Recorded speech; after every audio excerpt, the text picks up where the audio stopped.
Hello, welcome to Prajim Technologies. I am Venkat. This is part 9 of SQL Server. In this session, we'll understand what a unique key constraint is, when do we use unique key constraint over primary key constraint, and the differences between unique and primary key constraints. Now, we use unique key constraint to enforce uniqueness of a column, that is, the column shouldn't allow any duplicate values.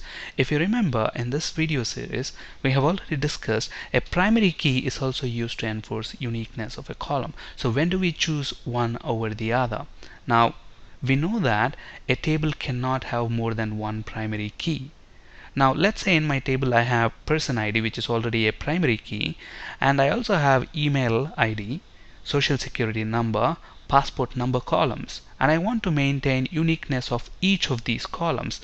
Okay, so is it possible to do that using primary keys? No, because why? A table can only have one primary key. So that's when you make use of this unique key constraint. Okay, a table can have more than one unique key constraint. So this is one of the primary differences between a primary key constraint and a unique key constraint, and this is one of the very common interview question that's asked these days. So if you look at this, a table can have only one primary key but more than one unique key. So when do we choose unique key constraint over primary key constraint? If there are multiple columns in a table where you want to maintain uniqueness, then we go for unique key constraint. Okay, another difference between primary and unique key constraints is that primary key doesn't allow even one null, whereas unique key allows one and only one null. So these are the two differences between primary key and unique key constraints. Now, to create a unique key constraint, again, there are two ways. One, using the designer of SQL Server Management Studio, and obviously the other one is to use the query. Now first let's see how to create a unique key constraint using the designer.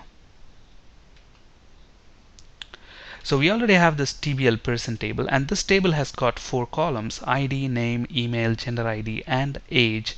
ID column is already the primary key column. So if I have one column as primary key, it's not practically possible to mark another column as primary key.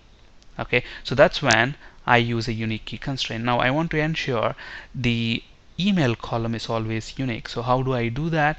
By creating a unique key constraint. So how do we create a unique key constraint? Right click on the table for which you want to create a unique key constraint, select design, and in the table designer window, right click on any of the columns and select indexes/keys, which should bring up select primary or unique key index window. So look at this. Here you can create primary keys as well as unique keys or indexes. We haven't spoken about indexes yet. We'll be talking about them in detail in a later session. Okay, so we already have a primary key on this ID column, so that's that key. Now let's add another key for a unique key constraint. Okay, since this is a unique key, usually the naming convention is UQ and the name of the person on which you are creating that unique key constraint and the column. Now in our case the column is email. Okay, so you can select your columns here, click on the ellipsis button and select your column, email column. So I want to maintain the uniqueness of email column, and you can specify the sort order. We'll talk about this sort order when we talk about indexes. And is unique? Yes, I want this to be unique, and this is not an index. I want to create a unique key. Close it, save this table. Okay, now if we save this table, obviously we end up creating unique key index. Let's not do that. Let's go and try to create that using a query. So how do we create a unique key constraint using a query?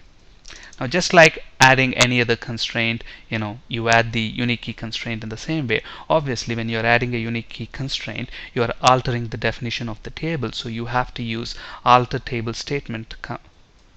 So alter table TBL person, and how do we want to alter the table? By adding a unique key constraint. So add, what do we want to add? We want to add a constraint and give the constraint a meaningful name. So UQ for unique key constraint underscore, on which table are you creating this constraint? On TBL person table, and on which column, email column. Okay, so we are adding a constraint with this name, and obviously what type of constraint are you adding? A unique key constraint, so unique. And for which column are you creating this? Email. So that's it. So execute that.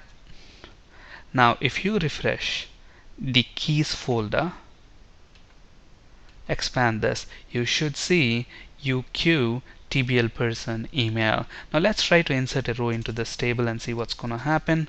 So since this table has got 4 columns, we have to supply the values for these 4 columns. So insert into TBL person values, value for ID, let's say 1, name, let's say ABC, email, this is what is a.a.com, a@a.com, and gender ID, let's say 1, and age, let's say 20. Now let's insert this row.